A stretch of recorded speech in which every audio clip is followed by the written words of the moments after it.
É com muito pesar que eu abro a edição de hoje com uma nota de falecimento. O economista Antônio Delfim Neto morreu na madrugada de hoje em São Paulo aos 96 anos de idade. Ele estava internado desde o último dia 5 de agosto no Hospital Albert Einstein. Em nota, a assessoria de Delfim informou que ele faleceu em decorrências de complicações no seu quadro de saúde, sem dar maiores detalhes sobre a causa. Delfim Neto é considerado, até hoje, o ministro da Fazenda mais poderoso da história republicana. Ele também comandou as pastas de Agricultura e Planejamento, sempre no período do regime militar. Ele também foi um dos signatários do ato institucional número 5. E para comentar sobre esse economista, que é considerado o ministro da Fazenda mais poderoso da história da República, Luiz Arthur Nogueira, que chegou a escrever para Isto é Dinheiro uma matéria bastante elucidativa sobre Delfim Neto e passou alguns dias com ele para isso, certo, Luiz Arthur Nogueira? Certo, Pavinato. Boa tarde a todos. Eu também estou muito triste com essa notícia. Em 2018, eu tive o privilégio de conviver com o professor Delfim Neto durante vários dias para escrever essa reportagem de capa, quando ele completou 90 anos. Aliás, uma curiosidade, ele nasceu no dia 1º de maio, o dia do trabalho, e ele trabalhou até o último dia da vida dele, ele não conseguia parar, né?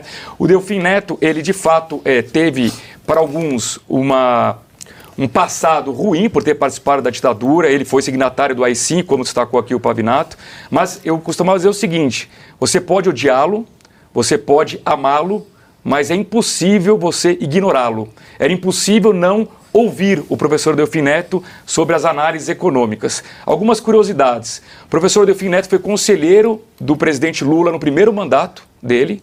Sim, o Lula ouvia muito Delfim Neto, né, que para muitos era um absurdo, como alguém que foi da ditadura poderia dar conselhos a um presidente de esquerda. E um dia eu perguntei isso para ele, e ele comentou comigo, ele confirmou essa informação, e eu perguntei: professor, e a Dilma? O senhor conversa com a Dilma Rousseff? Ele disse: Luiz, a Dilma não ouve ninguém. Tanto que o governo dela foi uma tragédia do ponto de vista econômico. Rapidamente eu aprendi duas coisas, quer dizer, muito mais que duas, mas vou citar duas aqui sobre economia. Uma em que ele disse que o Brasil cometeu um grande erro. A gente deixou a nossa indústria ser destruída e nós viramos um setor de serviços antes de enriquecer o país. O que os Estados Unidos fizeram, por exemplo? Primeiro, eles tiveram uma indústria muito forte e hoje são uma economia de serviços, mas depois que ficaram ricos. O Brasil não, virou um setor de serviços ainda pobre, e é por isso que o Brasil tem uma renda tão baixa. Outra coisa que ele dizia para mim: Luiz, só tem um jeito de o Brasil crescer, se tiver investimento privado. E é função do governo fazer, palavras dele, despertar o espírito animal do empresário para investir. Enfim, lamento muito, o professor Delfim Neto morreu hoje aos 96 anos. Essa política de campeões nacionais do Brasil, ela desperta no empresário o espírito animal no ser humano, né? Ele faz o contrário, justamente. E a gente vai ver aqui hoje, nas primeiras pautas do Faroeste Brasileira, a economia cair do cavalo e o galope do galípolo, por exemplo, né? A inflação no Brasil, ela vai ultrapassar em muito a meta, né? Ela foi uma surpresa no dia de hoje bastante negativa, esse avanço da inflação. E o Delfim Neto também ele tem um vídeo, né, que é muito interessante. A gente encerrou os Jogos Olímpicos, né, de Paris nesse final de semana, né, uma cerimônia xoxa, podia ser narrado pela Janja, de tão xoxa que foi a cerimônia. Esse vídeo é muito interessante porque ele fala do atleta, né? Então, se você está pensando em ser atleta, ouça esse recado do ministro Delfim Neto, que faleceu hoje aqui em São Paulo. Tenho provado e tenho demonstrado ao pessoal da USP que é das piores coisas para a tua sobrevivência a ginástica. Está cada vez mais provado que o coração é um músculo. Quando você nasce, ele vai bater 1.432 vezes, 729, 226 vezes. Quando chegar nisso, o músculo para. Cada vez que eu dou uma corrida, eu consumo muito mais. Quer dizer, eu estou encurtando a minha vida. Pode ver, grandes atletas são de vida curta, porque desperdiçaram correndo. Podiam ter feito coisas muito mais agradáveis. Tá vendo só? Tá aí. Conselho de Delfim Neto, se você quer fazer uma ginastiquinha, pense 2 vezes, né? A padaria sempre está de portas abertas, principalmente se ela for 24 horas. Professor Marcelo Suano, Delfim Moreira, quais eram as considerações de do Delfim Neto? Falando de Delfim Moreira, olha só.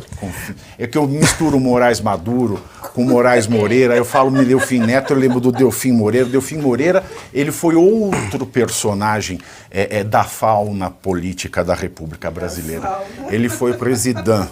Né? Ele foi presidente, o Delfim Neto não é o Delfim Moreira, assim como o Moraes Maduro não é o Moraes Moreira. Então vamos lá, professor Suano. Bom, inicialmente meus cumprimentos a ti, Pavinato, Geise, Dani, Luiz, a todo o público que nos acompanha, essa equipe maravilhosa da Oeste. Eu vou apanhar muito do Nogueira, porque eu não sou economista, então ele vai fazer críticas assim, a forma superficial pela qual eu posso estar falando do Delfim Neto, mas eu tenho muitas críticas a ele. Primeiro, vou deixar muito claro, eu sou um ardoroso defensor do movimento cívico-militar de 64, porque eu vejo aquilo como um contragolpe e uma tentativa de impedir que o Brasil caísse numa ditadura, ali sim, uma ditadura do proletariado. Né? Mas isso não me impede de fazer críticas ao fato de eu ter verificado, fazer críticas àquele período. E dentre as críticas que eu possa fazer e que eu identifico, eu tenho críticas não à participação, mas à forma como o Delfim Neto ele conduziu a economia. Ele foi adepto de uma teoria ou de uma abordagem dos problemas em que a lógica dele era que era importante ter um crescimento do PIB ou um crescimento econômico, mas ele tem conhecimento suficiente para saber que crescimento não tem nada a ver com desenvolvimento, tanto que ele cunhou aquela frase, primeiro vamos crescer o bolo, depois a gente divide, como se a divisão do bolo ela não tivesse intrinsecamente envolvida com a própria estrutura gerada para o crescimento. E não é à toa que, por exemplo, ele foi conselheiro do Lula no primeiro mandato. Por qual razão? Porque a lógica que ele adotou foi, o Estado entra e cria dezenas de estatais. E nós vamos privilegiar determinados grupos econômicos que já são suficientemente fortes para participar desse crescimento. E ele, quando ele fala, ele diz, o empresariado tem que investir. Mas que empresariado? Por que os Estados Unidos chegaram onde chegaram? Chegaram porque ele sempre defendeu o empreendedorismo no de mais básico. Aquele cara que trabalha 50 horas por dia. Não tem, claro, mas trabalha, tem ideias, inova, produz. Pega Google, Facebook, Apple e a Windows. O que eles eram? A Microsoft, o que eles eram? Eram lojinhas, eram fabricantes de garagem.